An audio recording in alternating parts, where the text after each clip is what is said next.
بسم اللہ الرحمن الرحیم۔ رسول اللہ صلی اللہ علیہ وآلہ وسلم نے ارشاد فرمایا، بندے کو رزق ایسے تلاش کرتا ہے جیسے بندے کی موت اس کو تلاش کرتی ہے۔ رسول اللہ صلی اللہ علیہ وآلہ وسلم نے ارشاد فرمایا، کوئی عورت اپنے شوہر کو دنیا میں تکلیف پہنچاتی ہے تو اس کی بڑی بڑی آنکھوں والی حور جنتی بیوی کہتی ہے، اللہ تجھے ہلاک کرے، اسے تکلیف نہ پہنچا، وہ تو تیرے پاس بس مہمان ہے، وہ عنقریب تجھے چھوڑ کر ہماری طرف چلا آئے گا۔ رسول اللہ صلی اللہ علیہ وآلہ وسلم نے ارشاد فرمایا، جس شخص کو خوشبو پیش کی جائے تو وہ اسے واپس نہ کرے، کیونکہ وہ ہلکا سا احسان اور اچھی خوشبو ہے۔ رسول اللہ صلی اللہ علیہ وآلہ وسلم نے ارشاد فرمایا، جس نے مسلمانوں پر قیمتیں مہنگی کرنے کے لیے ذخیرہ اندوزی کی وہ خطا کار ہے۔ رسول اللہ صلی اللہ علیہ وآلہ وسلم نے ارشاد فرمایا، اللہ بندے کی مدد فرماتا رہتا ہے جب تک بندہ اپنے بھائی کی مدد کرتا رہتا ہے۔ رسول اللہ صلی اللہ علیہ وآلہ وسلم نے ارشاد فرمایا، سورج اور چاند میں کسی کی موت و حیات کی وجہ سے گرہن نہیں لگتا، بلکہ یہ اللہ تعالیٰ کی نشانیوں میں سے ایک نشانی ہے، اس لیے جب تم ان کو دیکھو تو نماز پڑھا کرو۔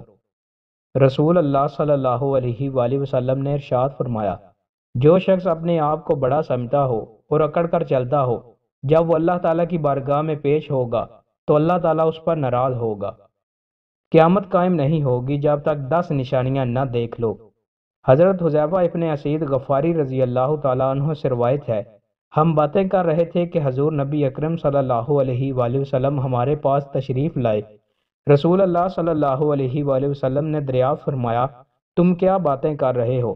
ہم نے عرض کیا، آقا قیامت کے بارے میں باتیں کر رہے ہیں۔ رسول اللہ صلی اللہ علیہ وآلہ وسلم نے فرمایا، قیامت اس وقت تک نہیں آئے گی جب تک تم 10 نشانیاں نہ دیکھ لو۔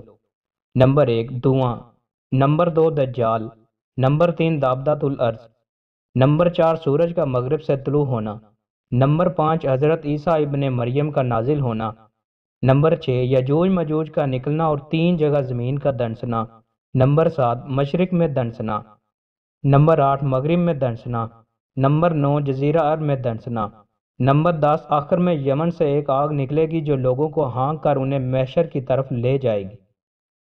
دوستو، مزید اچھی ویڈیوز کے لیے ہمارے چینل کو سبسکرائب لازمی کریں۔ بہت شکریہ۔